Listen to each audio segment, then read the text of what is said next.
Orszag, who was the former director of the Office of Management and Budget, recently spoke out against Medicare for All. In fact, he compared it to the Republicans' efforts to repeal and replace the Affordable Care Act. So what was his argument? Let's take a look.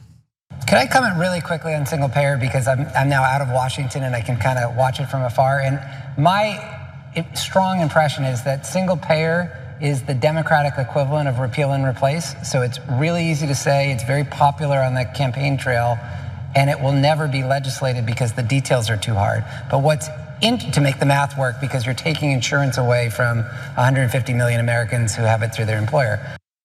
Okay, so that's Obama's former director of OMB. So one of his top economic advisors. And I remember when he was in office and the press had glowing articles about him, how he was the nerd king and he was sexy in a nerd kind of way. Okay, he is now the CEO of financial advisor Lazard. Okay, so he went back into making a ton of money in the corporate world. Okay, no problem with that.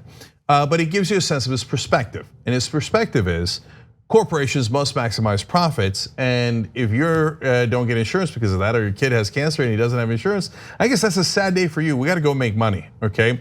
So what does he say there? He says it's like the Republican plan. No, it's not. And then he says it would take private insurance away from 150 million Americans. That makes it sound like they would have no insurance, right? No, it would take that insurance away and replace it with better insurance. Right. That's the part he leaves out, because he is intending to mislead you. Yes. Because he is part of this corrupt system. So the reality is, Medicare for All has better coverage than those private insurance plans. If you have a private insurance plan, it covers everything in your plan plus some. It covers even dental and vision, which most plans don't do at all. So now Orszag knows that, he chooses to leave that out and makes it seem like they're going to repeal Obamacare and replace it with nothing. They're going to take away all the insurance for 150 million people. And he says, so hard to execute. That's not true. There are bills, both Sanders' bill in the Senate and Jayapal's bill in the House, that clearly lay out the path to execute it. And it's actually crystal clear. They've never bothered to actually read the legislation. When Bernie Sanders rolled out the latest version of his Medicare for All plan, reporters didn't even bother to read it because the reporting didn't contain any specifics about what the plan contained. It is a well thought out piece of legislation that they just have for some reason, every incentive to tear apart without taking a single moment to sit down and read it. And one thing that he mentioned there that gets under my skin every time, and it's not just when he says it, it's when anyone says it. He talks about he fear mongers about people losing their employer provided health insurance.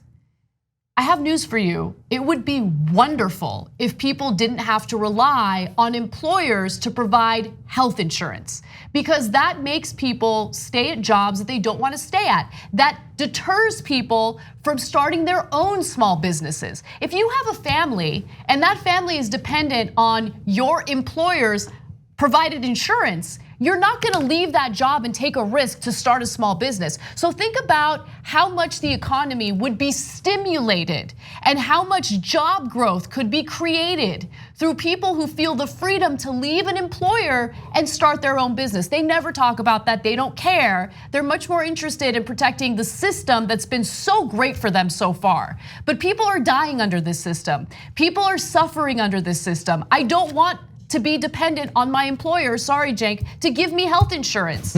I want freedom. No, I want to lord it over you.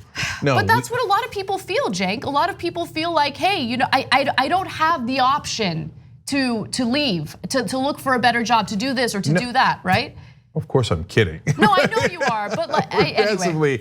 In favor of Medicare for All here. I've told you guys story after story of people who had to go back to work even though they didn't want to, or who had to stay with an employer even though they didn't want to, because they're literally scared for their lives, for their families' lives. Yes, yes. And so, but Orszag, he doesn't care. He's part of the establishment. So Nicole Wallace on MSNBC, they had this segment where they said, "Oh, wouldn't it be great if Bernie Sanders wasn't in the race?" And they fantasized about a race place without Bernie Sanders, right? Very democratic of them. Yeah, and so that's Nicole Walsh, the former communications director for George W. Bush, who has a hosting position on MSNBC.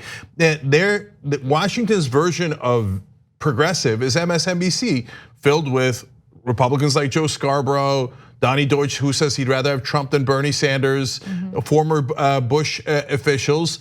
And when we talk about the establishment, people get offended. But this is what the establishment looks like. They mislead you on purpose. They have alternative facts, and they want to desperately block progressive priorities, whether they're Republicans or Democrats. So one other thing that I wanted to mention is that he keeps comparing the push for Medicare for all to the Republican effort to repeal and replace the Affordable Care Act. But here's the thing. Number one, the effort to repeal the Affordable Care Act was deeply, deeply unpopular, even among conservatives. And we know that because of how the Republicans under the Trump administration failed miserably in repealing the Affordable Care Act. Secondly, there was no plan to replace the Affordable Care Act. So yeah, it was deeply unpopular because repealing something that has some upsides to it without a plan to replace it is unpopular. Secondly, or third, I don't know what number I'm on at this point. If you look at polling for Medicare for all, yeah, it is popular. If you look at polling, even among Republican voters, it's popular. So I wanna give you some examples of that. Let's go to graphic 46. Just 36% of voters support repealing Obamacare without a replacement. And that's according to a Politico Morning Consult poll conducted on the eve of planned votes in the Senate to move forward on overhauling the healthcare system. 50% oppose repealing the 2010 healthcare law without replacing it. Okay, so then let's go to the next graphic. 56%, this is according to the Kaiser Family Foundation's recent poll. 56% favor a national health plan in which all Americans would get their insurance from a single government plan. They did not simply poll Democrats, they polled American voters. Republicans are included, independent voters are included, of course, Democrats are included. So we got one more clip from Orszag, but again, on the last clip, I want you to understand the depth of the lie, because he says it's just like repeal and replace. But with the Republicans, there was never a replace, and everybody knows that. Whereas in this case, they would replace it with better insurance. And remember one other misleading statement, to say the least, from the Obama administration. All those Obama administration people said, "Oh, don't worry. We know that this is, a halfway step, but this will eventually lead to single payer." You remember all of them saying that? Don't worry that we didn't include the public option. We'll eventually have a public option. We'll eventually have single payer. But now, almost all the former Obama administration officials, Orszag, saying, "Nope, we don't want to do that." Joe Biden, currently leading in the polling in Democratic primary, says, "No, I don't want to do Medicare for all." So they never meant it. They were lying to you the whole time. They don't want to get rid of the for-profit system. So now here's more misleading statements from Orszag.